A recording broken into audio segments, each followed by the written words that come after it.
ತಂಗಾಳಿ ಬೀಸಿದಾಗ ಹೂವಾಯಿತು ಈ ಮನ. ಸಂಚಿಕೆ 33. ಮನೆಗೆ ಬಂದಾಗ ಸ್ತುತಿ ಅವಳ ದಾರಿಯನ್ನೇ ಕಾಯುತ್ತಿದ್ದಳು. ಅವಳನ್ನು ಕಂಡರೂ ಕಾಣದಂತೆ ತನ್ನ ಕೋಣೆಗೆ ಹೋದಳು ಖ್ಯಾತಿ. ಅಕ್ಕ ನಿಂತ್ಕೋ, ನಿನ್ನ ಜೊತೆ ಮಾತಾಡಬೇಕು ನಾನು ಎಂದು ಅವಳ ಹಿಂದೆಯೇ ಹೋದಳು ಸ್ತುತಿ. ನನಗೆ ನಿನ್ನ ಜೊತೆ ಮಾತಾಡೋ ಮನಸ್ಸಿಲ್ಲ ಸ್ತುತಿ. ನೀನು ಪಪ್ಪ ಮಮ್ಮಿ ಎಲ್ಲರೂ ಒಂದೇ ಪಾರ್ಟಿ. ಅವರ ನಿರ್ಧಾರವೇ ನಿಂಗೂ ಸರಿ ಅನಿಸುತ್ತೆ ಅಲ್ವಾ? ನನ್ನ ಸಪೋರ್ಟ್ಗೆ ಯಾರೂ ಇರಲಿಲ್ಲ ಅವತ್ತು. ನೀನು ಪಪ್ಪನ ಮುದ್ದಿನ ಮಗಳಲ್ವಾ, ನಿಂಗೆ ಅವರು ಹೇಳಿದ್ದೆ ಸರಿ. ಅಕ್ಕನ ಜೀವನ ಏನಾದರೂ ಪರವಾಗಿಲ್ಲ ಎಂದವಳು ಫ್ರೆಶ್ ಆಗಲು ಹೋದರೆ ಅವಳು ಬರುವುದನ್ನೇ ಕಾಯುತ್ತಾ ಮಂಚದಲ್ಲಿ ಕುಳಿತಿದ್ದಳು ಸ್ತುತಿ. ಫ್ರೆಶ್ ಆಗಿ ಬಂದ ಖ್ಯಾತಿ ಟವೆಲ್ನಿಂದ ಮುಖ ಒರೆಸುತ್ತಿದ್ದರೆ ಕನ್ನಡಿಯಲ್ಲಿ ಸ್ತುತಿಯ ಪ್ರತಿಬಿಂಬವನ್ನು ಕಂಡವಳು ಅವಳ ಕಡೆಗೆ ನೋಡಿ, ನೀನ್ಯಾಕಿನ್ನೂ ಇಲ್ಲೇ ಇದೆಯಾ? ನನಗೆ ನಿನ್ನ ಜೊತೆ ಮಾತಾಡೋಕ್ಕೆ ಇಂಟ್ರೆಸ್ಟ್ ಇಲ್ಲ ಕಿರುಚಿದಂತೆ ನುಡಿದಾಗ, ನಾನು ನಿನ್ನ ತಂಗಿ ಅಕ್ಕ, ನನ್ನನ್ನು ನಿನ್ನಿಂದ ದೂರ ಮಾಡಬೇಡ. ಪಪ್ಪ ಏನು ಮಾಡಿದ್ರು ನಮ್ಮ ಒಳ್ಳೆಯದಕ್ಕೆ ತಾನೆ. ಅದಕ್ಕೆ ಅವರು ನಿನಗೆ ಗಂಡು ನೋಡಿದಾಗ ಒಳ್ಳೆಯವರಿರಬಹುದು ಅಂತ ಅಂದ್ಕೊಂಡೆ. ಅವರಿಗೆ ಮದುವೆಯಾಗಿ ಮಗಳಿರುವ ವಿಷಯ ಗೊತ್ತಿರಲಿಲ್ಲ ನನಗೆ ಎಂದಾಗ ಖ್ಯಾತಿಯ ಕೋಪ ದುಪ್ಪಟ್ಟಾಯಿತು. ಪ್ರತಿ ಸಾರಿ ಎಲ್ಲರ ಬಾಯಿಯಿಂದ ಅದೃತ್ಗೆ ಮದುವೆಯಾಗಿ ಮಗಳಿದ್ದಾಳೆ ಎಂದು ಕೇಳುವಾಗಲೆಲ್ಲ ತಾನು ಅವನ ಮೊದಲ ಆಯ್ಕೆ ಅಲ್ಲ ಎಂದು ನೆನಪಾಗಿ ಕೋಪ ಉಕ್ಕುತ್ತದೆ ಅವಳಿಗೆ. ಅದೇ ಕೋಪದಲ್ಲಿ ಡ್ರೆಸ್ಸಿಂಗ್ ಟೇಬಲ್ನಲ್ಲಿಟ್ಟಿದ್ದ ಕ್ರೀಮ್ ಪೌಡರ್ ಎಲ್ಲವನ್ನೂ ನೆಲಕ್ಕೆ ಬೀಳಿಸಿ, Stuti get out from here, I want to be alone ಎಂದು ಕಿರುಚಿದವಳೆ ಅವಳು ಅಲ್ಲಿಂದ ಕದಲದೆ ಕುಳಿತಿರುವುದನ್ನು ಕಂಡು ಅವಳನ್ನು ದರದರನೆ ಎಳೆದುಕೊಂಡು ತನ್ನ ಕೋಣೆಯಿಂದ ಹೊರಹಾಕಿ ಬಾಗಿಲು ಹಾಕಿದವಳು ಮನಸ್ಸಾರೆ ಅತ್ತಳು. ತನ್ನ ಅಕ್ಕನ ಕೋಪ ಸಹಿಸಲಾರದೆ ತನ್ನ ಕೋಣೆಗೆ ಓಡಿದಳು ಸ್ತುತಿ. ಆದರೆ ಅದನ್ನು ನೋಡಿ ಗೋಪಿನಾಥ್ರವರಿಗೆ ಖ್ಯಾತಿಯ ಮೇಲೆ ಕೋಪ ಬಂತು. ಮನೆಗೆ ತಲುಪಿದ ಗುಲಾಬಿಯವರು ಮೊದಲು ನನ್ನ ಫ್ರೆಂಡ್ಸ್ಗೆ ಕಾಲ್ ಮಾಡಿ ನಾನು ಶಾರ್ಟ್ ಫಿಲ್ಮಲ್ಲಿ ಆ್ಯಕ್ಟ್ ಮಾಡಿದ ವಿಷಯ ತಿಳಿಸಬೇಕು ಎಂದು ತಮ್ಮ ಗೆಳತಿ ಮಾಲಿನಿಯವರಿಗೆ ಕರೆ ಮಾಡಲು ಮುಂದಾದಾಗ ಅವ್ಯಯ್ ಬೇರೆ ದಾರಿ ಕಾಣದೆ ಅವರ ಮೊಬೈಲ್ ಕಸಿದುಕೊಂಡ. ನನ್ನ ಮೊಬೈಲ್ ಕೊಡು ಚೋಟು, ನಾನು ನನ್ನ ಫ್ರೆಂಡ್ಸ್ ಜೊತೆ ಮಾತಾಡಬೇಕು, ಇದೇ ಖುಷಿಗೆ ಪಾರ್ಟಿ ಮಾಡಬೇಕು ಎಂದಾಗ ಪ್ರತಾಪ್ರವರು, ಗುಬ್ಬಿ, ನಿನ್ನ ಜೊತೆ ಇರೋ ಫ್ರೆಂಡ್ಸ್ಗೆಲ್ಲ ನಿನ್ನ ಮೇಲೆ ತುಂಬ ಅಸೂಯೆ ಇದೆ, ನೀನವರಿಗಿಂತ ಚೆನ್ನಾಗಿದೆಯಾ ಅಂತ. ನಿಮ್ಮ ಲೇಡೀಸ್ ಕ್ಲಬ್ನಲ್ಲಿ ನಿನ್ನಷ್ಟು ಟ್ಯಾಲೆಂಟ್ ಇರೋ ಲೇಡಿ ಬೇರೆ ಯಾರಿದ್ದಾರೆ ಹೇಳು? ನೀನೀಗ ಶಾರ್ಟ್ ಮೂವಿಯಲ್ಲಿ ಆ್ಯಕ್ಟ್ ಮಾಡೋ ವಿಷಯ ಅವರಿಗೆ ಗೊತ್ತಾದರೆ ಅವರ ಇನ್ಫ್ಲುಯೆನ್ಸ್ ಬಳಸಿ ಮೂವಿ ರಿಲೀಸ್ ಆಗದಿರೋ ಥರ ಮಾಡ್ತಾರೆ. ಇಲ್ಲಾಂದರೆ ನಿನ್ನ ರೋಲ್ನ ಬೇರೆಯವರಿಗೆ ಸಿಗೋ ಹಾಗೆ ಮಾಡ್ತಾರೆ. ನೀನು ತುಂಬ ಒಳ್ಳೆಯವಳು ಗುಬ್ಬಿ, ಅದಕ್ಕೆ ಎಲ್ಲರನ್ನೂ ಬೇಗ ನಂಬ್ತೀಯ. ಇನ್ನು ಆ ನಿನ್ನ ಫ್ರೆಂಡ್ ಮಾಲಿನಿಗಂತೂ ಈ ವಿಷಯ ಗೊತ್ತಾಗಲೇಬಾರ್ದು ಎಂದರು ಮುಂದೆ ಮಗನ ಮದುವೆಗೆ ತೊಂದರೆಯಾಗದಿರಲೆಂದು. ಪತಿಯ ಮಾತನ್ನು ಆಲಿಸಿದವರಿಗೆ ಅದು ನಿಜವಿರಬಹುದು ಎಂದನಿಸಿತು. ನೆಕ್ಸ್ಟ್ ಶೂಟಿಂಗ್ ಯಾವಾಗ? ಮನೀಶ್ ಹೇಳ್ತಾನೆ ಅಮ್ಮ, ಆದರೆ ಮೂವಿ ರಿಲೀಸ್ ಆಗೋ ತನಕ ಯಾರಿಗೂ ಈ ವಿಷಯ ಹೇಳಬೇಡಿ. ಸರಿ ಎಂದವರೇ ಪ್ರತಾಪ್ರವರ ಬಳಿ, ಆ ಹೀರೋಯಿನ್ ಕ್ಯೂಟ್ ಆಗಿದ್ಲ್ವಲ್ವಾ, ನಮ್ಮ ಚೋಟುಗೆ ಸರಿಯಾದ ಜೋಡಿ. ಈ ಮೂವಿ ಶೂಟಿಂಗ್ ಎಲ್ಲ ಆದಮೇಲೆ ಅವಳ ಬಗ್ಗೆ ವಿಚಾರಿಸಿ, ನಮ್ಮ ಅಂತಸ್ತಿಗೆ ತಕ್ಕವಳಾಗಿದ್ದರೆ ನಮ್ಮ ಚೋಟು ಜೊತೆ ಮದುವೆ ಮಾಡಿಸೋಣ ಎಂದವರು ತಮ್ಮ ಕೋಣೆಯತ್ತ ನಡೆದರೆ ತಂದೆ ಮಗ ಇಬ್ಬರು ಮುಖ ಮುಖ ನೋಡಿಕೊಂಡರು. ನಾವು ಈ ಶೂಟಿಂಗ್ ಡ್ರಾಮಾ ಮಾಡಬಾರ್ದಿತ್ತು ಚೋಟು, ಎಷ್ಟಾದರೂ ಅವಳು ನಿಮ್ಮಮ್ಮ ಕಣು. ಸ್ವಂತ ಮಗನ ಮದುವೆ ವಿಷಯ ಅವಳಿಗೆ ಗೊತ್ತಿಲ್ಲ ಅಂದರೆ ಹೇಗೋ? ಪ್ರತಾಪ್ರವರಿಗೆ ಮಗನ ಮದುವೆ ವಿಷಯ ಮಡದಿಗೆ ತಿಳಿಸಲಿಲ್ಲ ಎಂಬ ಪಾಪ ಪ್ರಜ್ಞೆ ಕಾಡಿತು. ಅಪ್ಪ, ನಾನು ಸಹನಾಳನ್ನು ತುಂಬ ಪ್ರೀತಿಸ್ತಿದ್ದೀನಿ. ಅವಳನ್ನು ಕಳೆದುಕೊಳ್ಳಲು ನನಗೆ ಇಷ್ಟ ಇಲ್ಲ. ಅಮ್ಮನ ಬಗ್ಗೆ ನಿಮಗೆ ಚೆನ್ನಾಗಿ ಗೊತ್ತು. ನಿಜ ಹೇಳಿದರೆ ಈ ಮದುವೆಗೆ ಒಪ್ಕೊಳ್ತಿದ್ರಾ? ನೀವೇ ಹೇಳಿ ಎಂದಾಗ ಪ್ರತಾಪ್ರವರಿಗೂ ಮಗನ ಮಾತು ನಿಜವೆನಿಸಿತು. Everything is fair in love and war. ನಾನು ಅಮ್ಮಂಗೆ ಗೊತ್ತಿಲ್ಲದೆ ಮದುವೆ ಆಗ್ತಿಲ್ಲ, ಅವರ ಕಣ್ಮುಂದೆನೇ ಮದುವೆ ಆಗ್ತೀನಿ. ಆದರೆ ಅವರದನ್ನು ಶೂಟಿಂಗ್ ಅಂತ ಅಂದ್ಕೊಳ್ತಾರೆ ಅಷ್ಟೇ. ಶೂಟಿಂಗ್ ಅನ್ನೋ ಸುಳ್ಳನ್ನು ಮಾತ್ರವೇ ನಾನು ಹೇಳಿದ್ದು. ಅಷ್ಟಕ್ಕೂ ನಾನು ಸುಳ್ಳು ಹೇಳಿದ್ರು ಅದರ ಹಿಂದಿನ ಉದ್ದೇಶ ಒಳ್ಳೆಯದೇ ತಾನೆ. ನನಗೆ ಒಳ್ಳೆ ಹೆಂಡತಿ, ನಮ್ಮ ಮನೆಗೆ ಒಳ್ಳೆ ಸೊಸೆ ಬರ್ತಿದ್ದಾಳೆ ಎಂದ. ನಾಳೆ ನಿಜ ಗೊತ್ತಾದ ಮೇಲೆ ಏನಾಗುತ್ತೆ ಅಂತ ಯೋಚನೆ ಮಾಡಿದ್ಯಾ? ಹಾಂ ಅಪ್ಪ, ಅದಕ್ಕೆ ನನಗೆ ನಿಮ್ಮ ಹೆಲ್ಪ್ ಬೇಕು. ಒಂದಂತೂ ನಿಜ, ಸಹನಾ ಅಮ್ಮನಿಗೆ ಇಷ್ಟವಾಗಿದ್ದಾಳೆ. ನಸುನಕ್ಕು ನುಡಿದಾಗ ಹೌದು ಎಂಬಂತೆ ತಲೆ ಆಡಿಸಿದರು ಪ್ರತಾಪ್ರವರು. ರಾತ್ರಿ ಅವ್ಯಗೆ ಕರೆ ಮಾಡಿದ ಸಹನಾ, ಅವಿ ನಿಮ್ಮಮ್ಮ ಹೇಗೆ ಈ ಮದುವೆಗೆ ಒಪ್ಕೊಂಡ್ರು? ನನಗೆ ಇವತ್ತಿನ ಅವರ ಬಿಹೇವಿಯರ್ ಯಾಕೋ ನಂಬಲಾಗ್ತಿಲ್ಲ. ತನ್ನ ಅನುಮಾನವನ್ನು ಹೊರಹಾಕಿದಳು. ನಿಜ ಹೇಳಿದ್ರೆ ಇವಳು ಸಪೋರ್ಟ್ ಮಾಡಲ್ಲ, ಸುಳ್ಳು ಹೇಳಿ ಮದುವೆ ಆಗೋದು ಬೇಡ ಅಂತಾಳೆ ಎಂದುಕೊಂಡವ. ಅದು ಸಹಿ, ಅಪ್ಪ ಅಮ್ಮನನ್ನು ಈ ಮದುವೆಗೆ ಒಪ್ಪಿಸಿದ್ರು ಎಂದ. ಅಷ್ಟು ಸುಲಭವಾಗಿ ಒಪ್ಕೊಂಡ್ರಾ? ನಿಂಗೆ ಇನ್ನೂ ಅನುಮಾನ ಇದ್ದರೆ ಹೇಳು, ಅಮ್ಮನ ಕೈಗೆ ಫೋನ್ ಕೊಡ್ತೇನೆ, ಮಾತಾಡು ಎಂದ.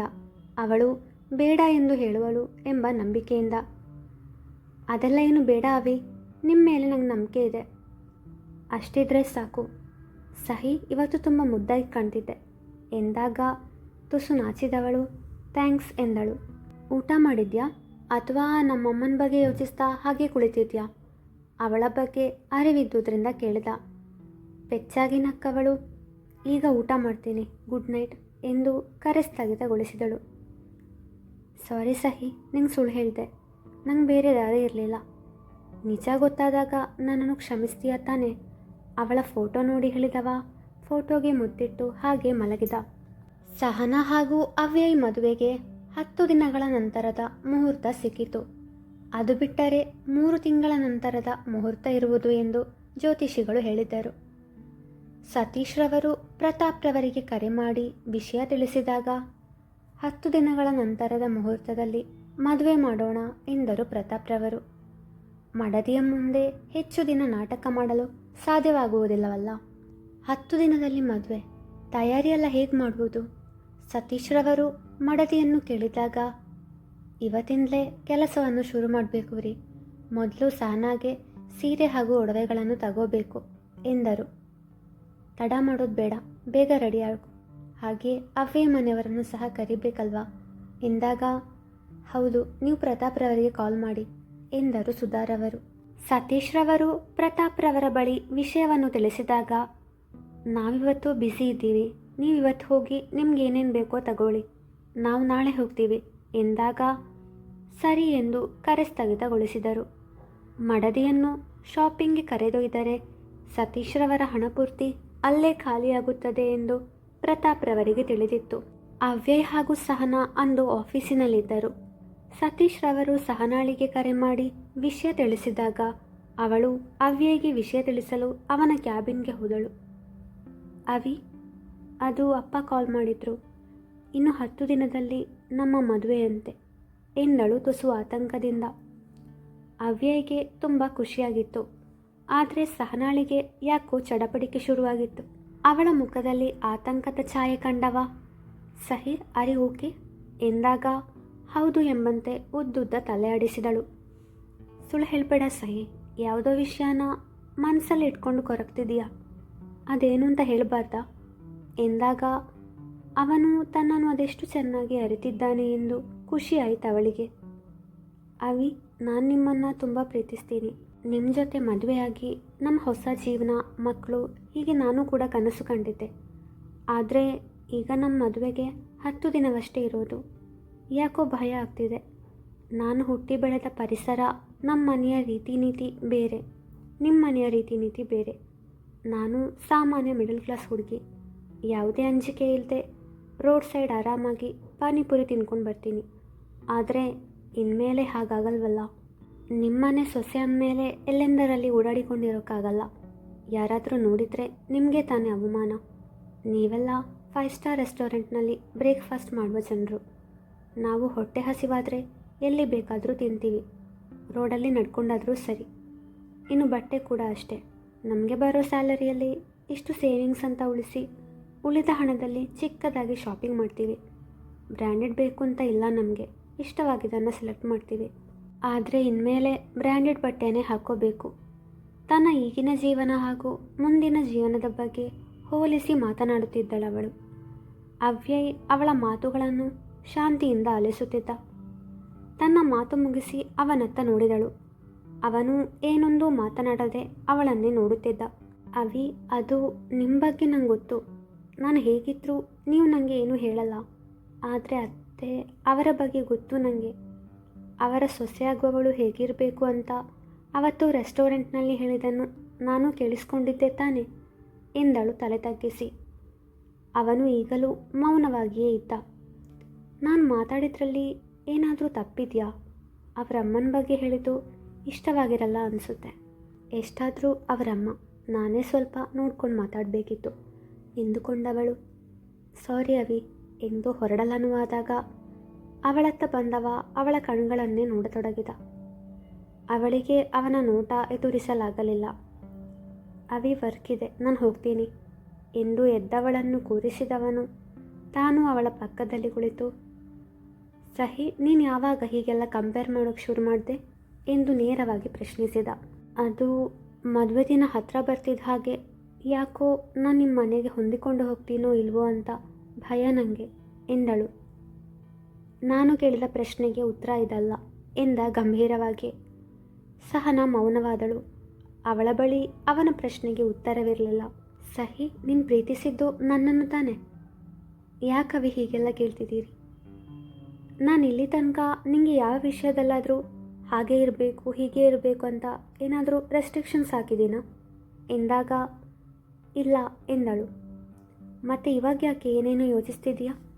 ನಂಗೆ ಗೊತ್ತು, ಮದುವೆ ಅಂದರೆ ಅದು ನಮ್ಮಿಬ್ಬರಿಗೆ ಮಾತ್ರ ಸಂಬಂಧಪಟ್ಟದಲ್ಲ, ನಮ್ಮ ಮನೆಯವರಿಗೂ ಸಹ ಸಂಬಂಧಿಸಿದ್ದು ಅಂತ. ಆದರೆ ಜೀವನ ಪರ್ಯಂತ ಜೊತೆಯಾಗಿ ಬಾಳುವುದು ನಾವಿಬ್ಬರೇ ತಾನೆ. ನೀನು ಅತಿಯಾಗಿ ಏನೂ ಯೋಚಿಸಬೇಡ. ಮದುವೆ ಆದ ನಂತರ ನಮ್ಮ ಅಪ್ಪ ಅಮ್ಮನ ಮಾತಿಗೆ ಗೌರವ ಕೊಡು, ಬೇಡ ಅನ್ನಲ್ಲ. ಆದರೆ ನಿನ್ನ ಮನಸ್ಸಿಗೆ ಸರಿ ಅನ್ನಿಸೋದನ್ನು ಯಾವತ್ತೂ ಮಾಡಬೇಡ. ಹಾಗೆ ಮದುವೆ ಆದ ನಂತರವೂ ನೀನು ನನ್ನ ಜೊತೆ ಆಫೀಸ್ಗೆ ಬರಬಹುದು. ಸೊ ನಿನಗೆ ಅಮ್ಮನ ವಿಚಾರದಲ್ಲಿ ಭಯ ಬೇಡ ಎಂದು ಭರವಸೆ ನೀಡಿದಾಗ ಆಫೀಸ್ ಎಂಬುದನ್ನು ಮರೆತು ಅವನ ಎದೆಗೊರಗಿದಳು. ಸಹಿ, ಇದು ಆಫೀಸ್. ಈಗಾಗಲೇ ಪರ್ಸ್ನಲ್ ವಿಷಯ ಮಾತಾಡಿ ಅರ್ಧ ಗಂಟೆ ವೇಸ್ಟ್ ಮಾಡಿದ್ದೀವಿ. ಹೋಗು, ಮೊದಲು ನಿನ್ನ ವರ್ಕ್ ಕಂಪ್ಲೀಟ್ ಮಾಡು ಎಂದಾಗ ಸಾರಿ ಅವಿ ಎಂದವಳು. ಮದುವೆ ಶಾಪಿಂಗ್ಗೆ ಬರೋದಕ್ಕೆ ಹೇಳಿದರು ಅಪ್ಪ ಎಂದಳು. ಈವ್ನಿಂಗ್ ಹೋಗೋಣ ಸಹಿ, ನಾನು ಬರ್ತೀನಿ ನಿನ್ನ ಜೊತೆ ಎಂದಾಗ ಸಂತಸಗೊಂಡವಳು ತನ್ನ ತಂದೆಗೆ ಕರೆ ಮಾಡಿ ಶಾಪಿಂಗ್ಗೆ ಸಂಜೆ ಹೋಗುವ ಎಂದು ತಿಳಿಸಿದಳು.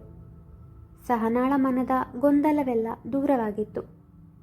ಖ್ಯಾತಿ, ನನ್ನ ಮದುವೆ ಡೇಟ್ ಫಿಕ್ಸ್ ಮಾಡಿದರು, ಇನ್ನು 10 ದಿನದಲ್ಲಿ ಮದುವೆ ಎಂದಳು ಖುಷಿಯಿಂದ. ಕಂಗ್ರೆಸ್ ಸಹನಾ, ನಿನ್ನ ಪ್ರೀತಿ ನಿನಗೆ ಸಿಗ್ತಿದೆ, ಅದೇ ಖುಷಿ ನನಗೆ ಎಂದು ಮನಸಾರೆ ನುಡಿದಳು. ಮೊನ್ನೆಯಿಂದ ನಿನ್ನನ್ನು ಗಮನಿಸ್ತಾ ಇದ್ದೀನಿ. ನೀನು ನನ್ನಿಂದ ಯಾವುದಾದ್ರೂ ವಿಷಯವನ್ನು ಮುಚ್ಚಿಡ್ತಿದೀಯಾ? ಸಹನಾ ಪ್ರಶ್ನಿಸಿದಾಗ ಮುಚ್ಚಿಡಲಿಲ್ಲ, ಆದರೆ ಹೇಳಬೇಕು ಅಂತ ಅನಿಸಿದಾಗ ಖಂಡಿತ ಹೇಳ್ತೀನಿ ಎಂದಳು ನಗುತ್ತಾ. ಆಮೇಲೆ ನನ್ನ ಮುದ್ದು ಹೇಗಿದ್ದಾಳೆ? ಪುಟ್ಟ ಆಜ್ಞಾಳ ಬಗ್ಗೆ ವಿಚಾರಿಸಿದಳು. She is fine. ಮೊನ್ನೆ ಪಾರ್ಕಲ್ಲಿ ಸಿಕ್ಕಿದ್ಲು. ಅವಳು ನನ್ನನ್ನು ಮಮ್ಮಿ ಎಂದಾಗಲೆಲ್ಲ ತುಂಬ ಖುಷಿಯಾಗುತ್ತೆ ಸಹನಾ. ಪುಟಾಣಿಯ ನಗು, ನನ್ನನ್ನು ಮಮ್ಮಿ ಎಂದಾಗ ಅವಳ ಮುಖದಲ್ಲಿದ್ದ ಸಂಭ್ರಮ ನೋಡಿದಾಗಲೆಲ್ಲ ಚಿಕ್ಕವಳಿದ್ದಾಗ ನನ್ನನ್ನು ನಾನೇ ನೋಡಿದ ಹಾಗಾಗ್ತಿದೆ ಎಂದು ಆಜ್ಞಾಳನ್ನು ನೆನೆದು ತುಸು ಭಾವುಕಳಾಗಿ ನುಡಿದಳು ಖ್ಯಾತಿ.